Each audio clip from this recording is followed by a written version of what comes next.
Hello, dear aspirants. Welcome to CGB Mentors. My name is Sonika Seni, and I hope you all are doing great and beautiful, and your studies are going very well. So yes, yesterday NABARD का जो 2025 का cutoff है, that has been released for all the phases, phase 1, phase 2, and the final cutoff. And Ashok sir ने एक video भी बनाया है regarding that. So our today motive is that what can we deduce from such cutoffs?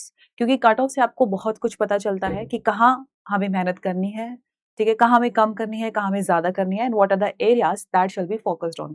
Specifically many people they are afraid of the qualifying sections, for example quant, reasoning, and they keep on saying ma'am कितने hours देने हैं for quant and reasoning.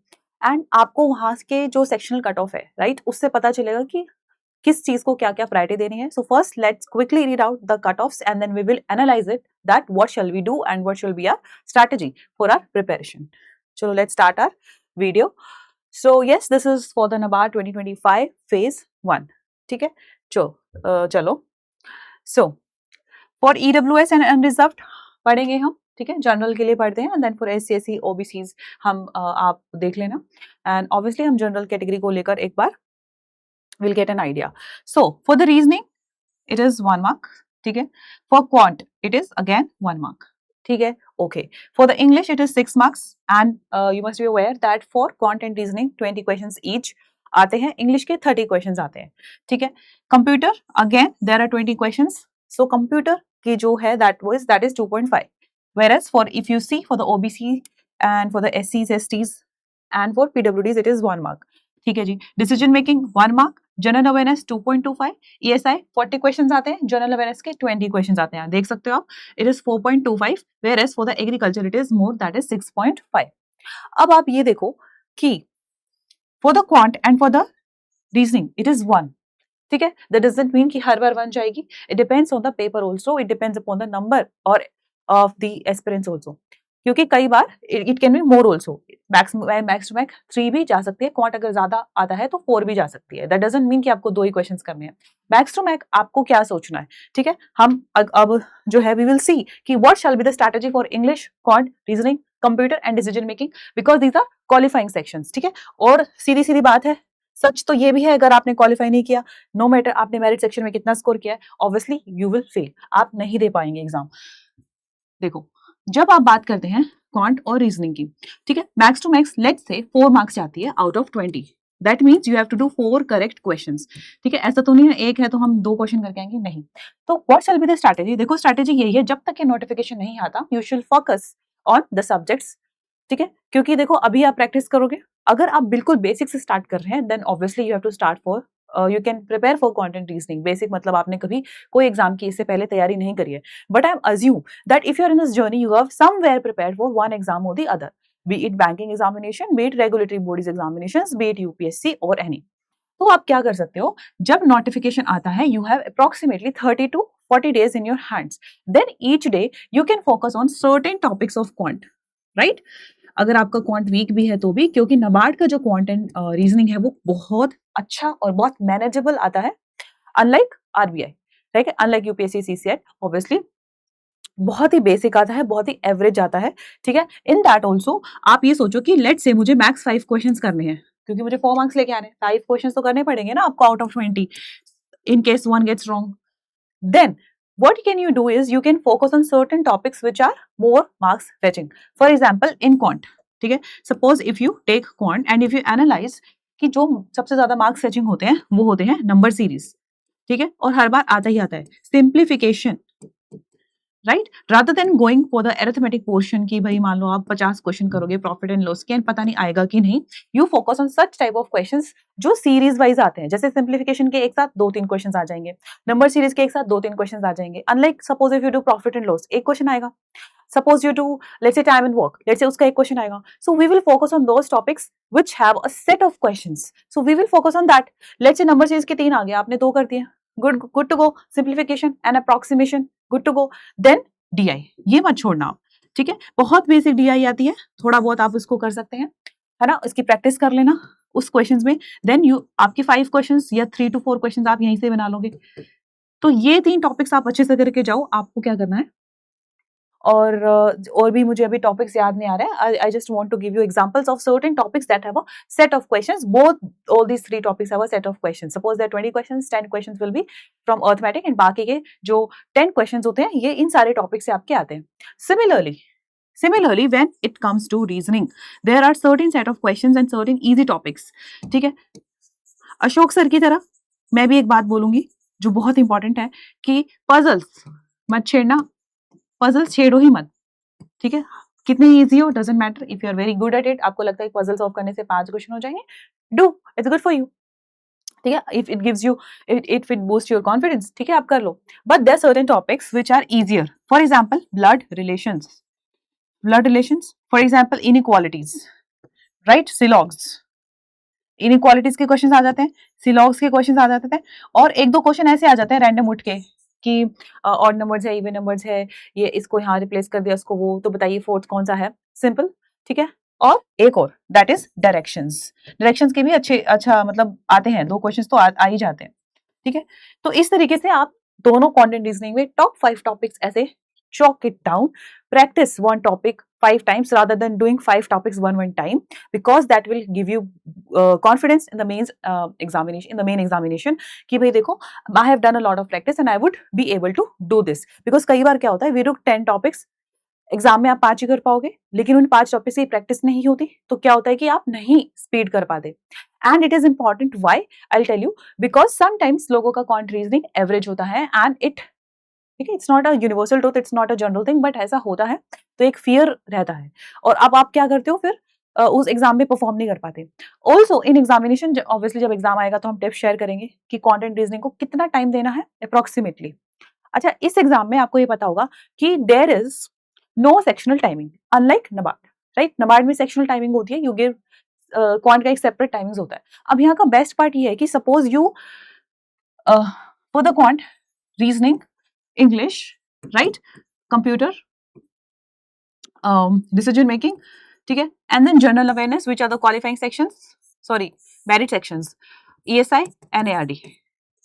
आपके पास combined time होता है. इसका मतलब जितना जल्दी आप ये अटेम्प्ट करोगे, उतना जल्दी you can come on these parts and you can devote more time to it. This is a beautiful part of it कि आपके पास अकॉर्डिंगली आप you can switch between the sections, amongst the sections. Now अब दूसरी बात, we have done for the content reasoning. आप notification के बाद कर सकते हो. ठीक है. अभी भी you still have a lot of time. अगर कॉन्फिडेंस नहीं है, बेसिक से स्टार्ट कर रहे हो तो अभी करो. उसके बाद आता है इंग्लिश. अब देखो, इंग्लिश का स्ट्रेटेजी कुछ नहीं है, 30 क्वेश्चंस है. ठीक है. मैं कई बार ना कट ऑफ 10 भी गई है, ऐसा नहीं. अब इस बार तो कम गई है. Sometimes the cut off is 10 also. ठीक है. मुझे एक बार देखना तो कितनी गई है इस बार. It is just 6, right, and sometimes it can be 10, और एक बार 12 भी गई थी. तो आप ये मत सोचना इस बार कम गई है तो हर बार कम जाएगा. ठीक है. तो आपको कोशिश करनी है कि आप 20 क्वेश्चंस करके आओ इन इंग्लिश. तो कोशिश करनी है कि आप 20 क्वेश्चंस करके आओ एंड एक्यूरेसी के साथ. ऐसा नहीं है मैम ने 20 क्वेश्चंस बोल दिया तो 20 क्वेश्चंस करेंगे, despite the fact whether you know it और यू डोंट नो. ठीक है. कभी ओवर अटेम्प्ट कराओ. सो इन दैट 20 क्वेश्चंस. ठीक है. अब इंग्लिश का बेसिक स्ट्रेटेजी होता है, वो वाले क्वेश्चंस पकड़ो which are good to go, which are easy to read, फटाफट जो हो जाते हैं. For example, I personally never did comprehension. Let's say there 2 comprehension और इवन 1 कॉम्प्रिहेंशन आता है. उस कॉम्प्रिहेंशन को पढ़ने में जितना आप टाइम लगाओगे, उसमें आप 5 क्वेश्चन अदर, लेट्स से यहाँ के 5 क्वेश्चन करोगे, वहां पे अदर क्वेश्चंस के आप 6 to 7 क्वेश्चन कर दोगे. बिकॉज कॉम्प्रिहेंशन को रीड करना, उसको उसका आंसर करना, एंड समटाइम्स फिर वो श्योर भी नहीं होता कि क्या आंसर है, और उसके जो ऑप्शंस होते हैं they are long also. So there is no need to do comprehension, it is a kind of a small strategy. ठीक है. तो इंग्लिश आप ऐसे करेंगे, प्रिपरेशन आपको पता ही है कैसे करनी है. Let's come to the computer now. देखो, कंप्यूटर की आपको कोर्स में पीडीएफ प्रोवाइड करी जाती है.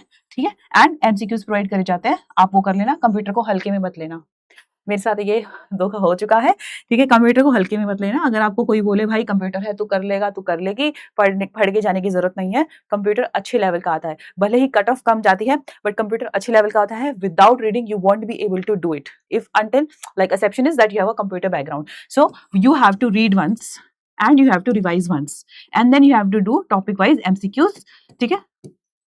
अगर आपको लगता है कि मैं ये सारा नोटिफिकेशन के बाद नहीं कर सकती, तो आप कंप्यूटर अभी स्टार्ट कर सकते हो. ठीक है. Computer you can start it right now. Just read it, highlight it, no need to make notes, highlight the PDF on the system, जो भी आप पढ़ते हो, एंड देन रिवाइज इट. अभी रिवाइज करोगे तो बाद में क्या होगा, इजी होगा, अभी एक बार रीड करके छोड़ दोगे तो डिफिकल्ट होगा। या फिर आप ऐसा भी कर सकते हो, there are so many videos on YouTube जो आपका पूरा कंप्यूटर करवाते हैं वाया एमसीक्यूज, या फिर सिलेबस भी करवाते हैं, but I prefer via doing MCQs, they will teach you the concepts also and the MCQs, you can do that also. ठीक है, now decision making, this is also very easy. ठीक है, now for the decision making 10 questions आते हैं for the 20 computer test 20, so 10 questions है।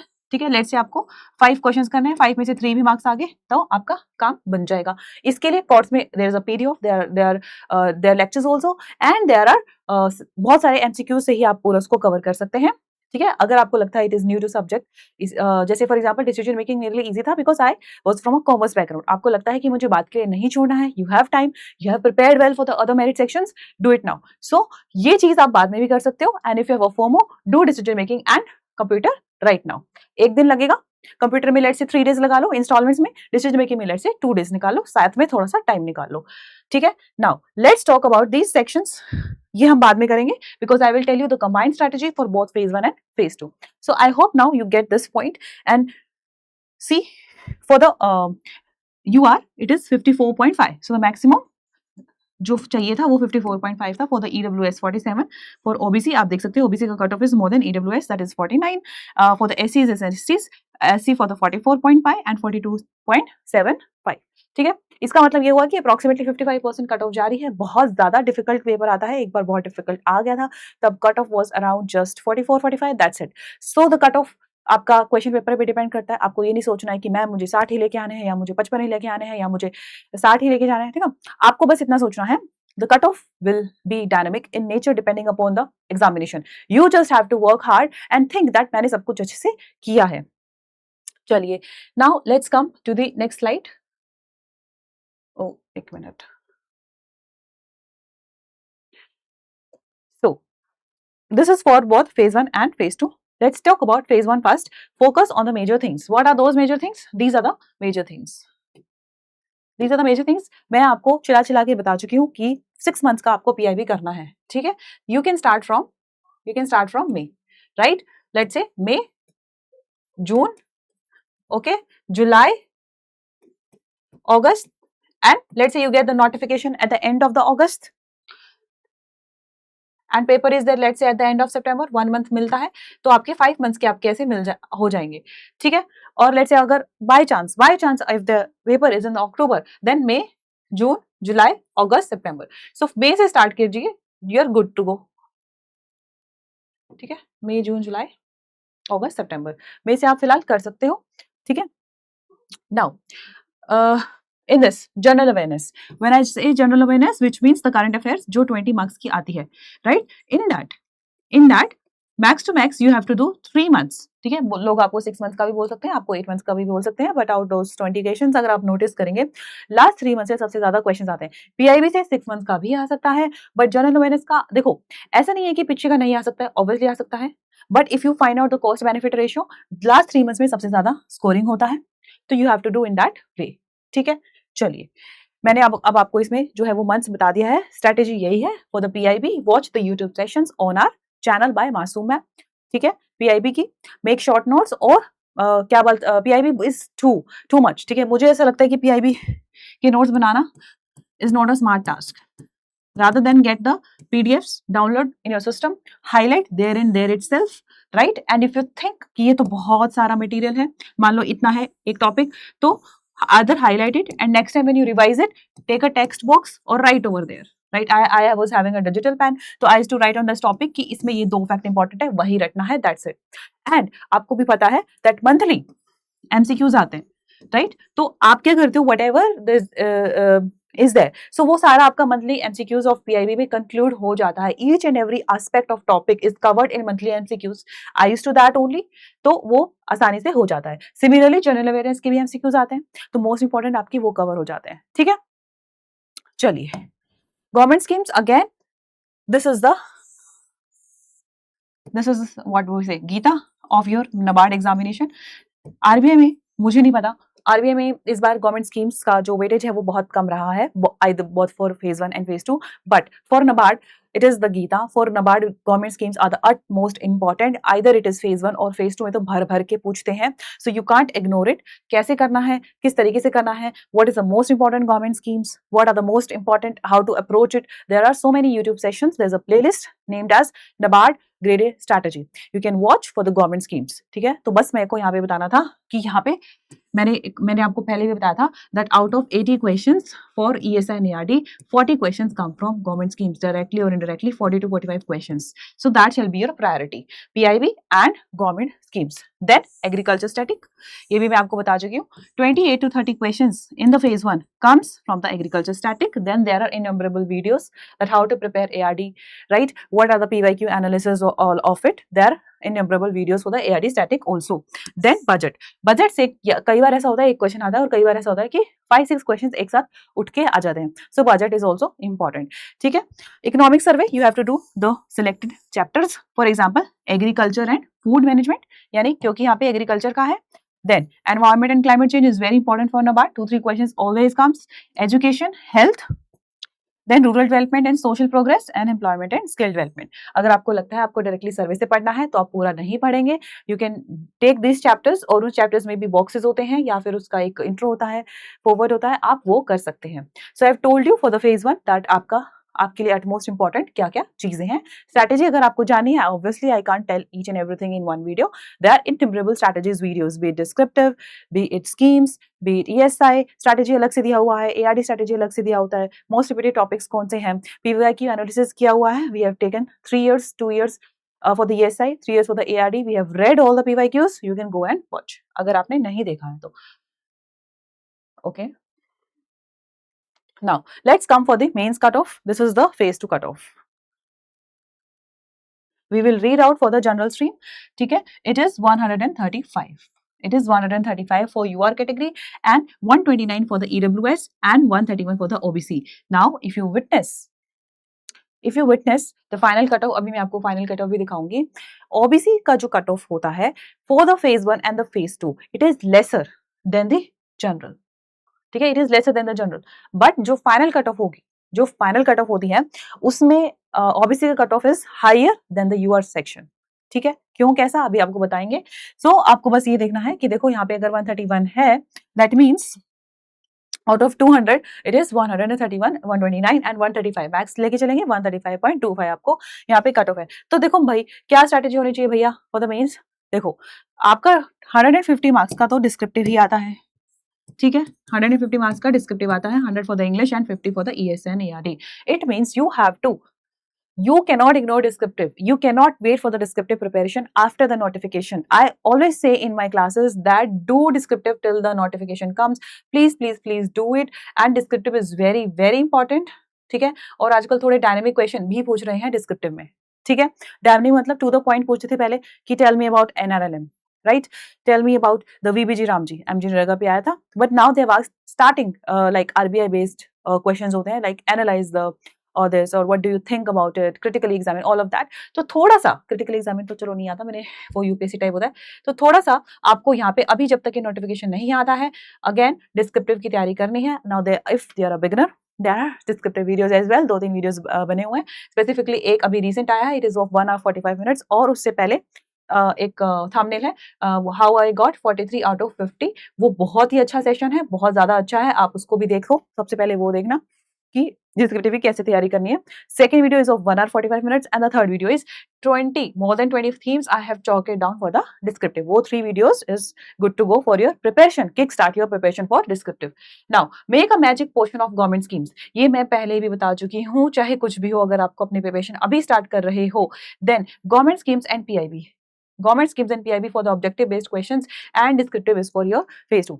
तो आपको क्या करना है, मैजिक पोर्शन मतलब वो ये आपके जो हैरी पॉटर टाइप्स मूवीज होती हैं, ठीक है, जादुई मूवीज होती है, उसमें क्या होता है, एक वो लैब में जाते हैं, मैजिक पोर्शन होता है, and then they just drink it and बस वो चले जाते हैं कहीं पे भी कुछ जादू करने. तो प्लीज गवर्नमेंट स्कीम्स को इग्नोर नहीं करना है. कैसे करना है ये भी मैं आपको बहुत बार बता चुकी हूँ. In fact there are so many strategy sessions. Now इस गवर्नमेंट स्कीम्स में भी then there are important government schemes that are relevant, that are being repeatedly there in the PIB. ठीक है, तो आपको उस स्टेप पे फोकस करना है, राइट, मिनिस्ट्री वाइज करना है, उस मिनिस्ट्री वाइज में भी जो PIB में सबसे ज्यादा रिपीट हुई है वो आपको करना है, ठीक है। Then make your PIB focus, ये मैं आपको बता चुकी हूँ, PIB पे फोकस करना है, बी इट फेज 1 और बी एट फेज 2। अब कुछ स्टैटिक न्यूज होती है वो फेज 2 के लिए इंपॉर्टेंट होती है, कुछ छोटे छोटे फैक्ट्स होते हैं वो फेज 1 के लिए इंपॉर्टेंट होती है, ठीक है। फेज 2 देखो, PIB आपको उतना ही पढ़ना है जितना फेज 1 के लिए, जितना फेज 2 के लिए, बट जो कुछ ऐसे टॉपिक्स होते हैं जैसे quite factual, like what are the top 4 states, what are the top 5 states, वो आपके फेज 2 के लिए, मतलब फेज 1 के लिए ज्यादा इंपॉर्टेंट है। फिर आता है मेक योर ऑब्जेक्टिव स्ट्रॉन्ग, ठीक है। Why I am saying this, you will get another video for this, because I'll be discussing my personal experiences with NABARD of all these 4 years. So in that I will tell you that why I'm asking you that make your objective strong, because somewhere I felt that आपका अगर objective strong नहीं होगा, है ना, let's say, because देखो descriptive कहीं ना कहीं, देखो क्या होता है ना, descriptive या तो कुछ बच्चे below average चले जाते हैं descriptive में, ठीक है, वहां पे वो कट ऑफ क्लियर नहीं कर पाते, we are not talking about that. फिर कुछ बच्चे डिस्क्रिप्टिव में अबव एवरेज लेके आते हैं। For example 43 was one of the highest marks I got in my very first attempt of mains, so वो एक अबव एवरेज वाली थिंग है which you get like high, तो वो मेरा ऑब्जेक्टिव कंपनसेट हो जाता है, ठीक है। But then there are students who will lie between below average and above average, that means those people will clear the cut off, क्योंकि कट ऑफ एवरेज पे जाती है ना। Now those people will clear the cut off, now in that those people will clear the cut off, उनका जो descriptive में जो 150 marks होगा, समवेयर सबके मार्क्स बराबर ही होंगे। आई पर्सनली बिलीव सबके मार्क्स बराबर ही होंगे। क्यों? क्योंकि लेट्स से किसी का डिस्क्रिप्टिव अच्छा है तो हो सकता है उसके ऑब्जेक्टिव में कम हो, किसी का ऑब्जेक्टिव ज्यादा अच्छा है तो उसके डिस्क्रिप्टिव में हो सकते हैं कम हो। और अब आपको क्या कोशिश करनी है कि ये जो डिस्क्रिप्टिव है, राइट, यहाँ पे आपका कट ऑफ जा रहा है, लेकिन there are many students I have seen those who clear the examination, उनके ऑब्जेक्टिव में मार्क्स हमेशा अच्छे आते हैं, they score very well in objective, ठीक है। वैसे तो देखो अगर आपके 25 to 27 मार्क्स आ रहे हैं in out of 50 marks in your phase 2, it is good, but let's say you get 30 marks और सम पीपल, ठीक है, I have taken on podcast that guy I think got around 34-35 marks in objective, so उसके लिए वो चीज बहुत आसान हो जाती है to get into the cut off, and not only cut off के अराउंड नहीं रहना, 4-5 नंबर ज्यादा लेके आओगे सो दैट आपको इंटरव्यू में जो है थोड़ा सा भी अगर ऊंच नीच हो जाए तो आपके पास फेज 2 के मार्क्स है आपको बचाने के लिए। Are you able to understand what I am saying? So you have to make your objective strong, भले ही वो 50 मार्क्स का, और वो स्ट्रॉन्ग कैसे होगा? स्कीम्स, इस बार भर भर के स्कीम्स के क्वेश्चंस आए हुए थे। आउट ऑफ दोस 58 मार्क्स ही एग्री स्टैटिक आया हुआ था। यूजुअली आपका जो एग्रीकल्चर स्टैटिक है वो 15 to 20 की रेंज में होता है फेज 2 में, बट यू नेवर नो इस बार आ जाए 15 to 20 में। But in the year 2025 it was 8 marks agriculture static, which means the rest were PIV and government schemes. So I hope you get what I'm trying to say. Let me discuss with the final cutoff. ठीक है? For the UR section it is 173, right? For the OBC it is 174, EWS is 171. Now ma'am 174 OBC की कैसे जा रही है? I put the same question in front of Ashok sir. He said it is because that OBC के जो aspirants है वो ज्यादा है general category से, and there must be many OBC aspirants who cleared the cutoff in the general category also. उसके बाद भी there are many aspirants, they are scoring well, ठीक है। अब उन्हीं बच्चों को हमें लेना है जो कैटेगरीज में है ना, फिर वो उनका जो कट ऑफ है वो हाई चले जाता है। सो दिस इज सम, अब आप ये मत सोचना कि भाई ओबीसी वाले बच्चों का ज्यादा जा रहा है, ऐसे थोड़ी होता है, बट आप ये सोचो कि ओबीसी वाला स्टूडेंट फेज 1 और फेज 2 में उसका जो कट ऑफ है वो कम जा रहा है, दैट मीन्स उसके लिए अपॉर्चुनिटी ही है कि वो 1-2 नंबर कम लाके कट ऑफ क्लियर कर रहा है ना। और यहाँ पे भले ही उसका कट ऑफ ज्यादा जा रहा है, but somewhere you are reaching the interview with getting that 1-2 marks lesser than the general category students. I know it is little बुरा लग सकता है जनरल कैटेगरी के स्टूडेंट्स को, but then this is how the system is, this is how things are, and so देखो ज्यादा difference तो नहीं है, 0.75 का डिफरेंस है, अगर देखा जाए तो 0.75 का भी डिफरेंस है, बट तो इस तरीके से चीजें हैं। एंड वैसे भी आपका जो रिजर्वेशन है that is based on the population, तो वो पॉपुलेशन की बेस पे यहाँ पे थोड़ा बहुत 0.75 का आप कह सकते हो कि टैलेंट कम ज्यादा कर रहे हैं लोग, otherwise all are equally talented, all are equally, किसी के 0.75 कम या ज्यादा आ रहे हैं डजंट मीन कि कोई ज्यादा कम या इंटेलिजेंट नहीं है। So yes, that's it for this video, and I wanted to discuss that what shall be your strategy now. And yes, अगर काफी सारे students के ये भी queries आते हैं कि ma'am if I start now can I prepare it? Yes, you can definitely prepare it. Provided थोड़ा सा base आपका बना होना चाहिए. You have prepared for some other exams. You have read let's say the basic economics. थोड़ा बहुत आपने quant reasoning पढ़ा हुआ है. ARD कभी नहीं पढ़ा हो तो भी चलेगा. Schemes कभी नहीं पढ़े हो तो भी चलेगी. Yes, you can do it. So yes, that's it for for this video. Keep growing, keep learning. Thank you very much. CGB Mentor, Sonika.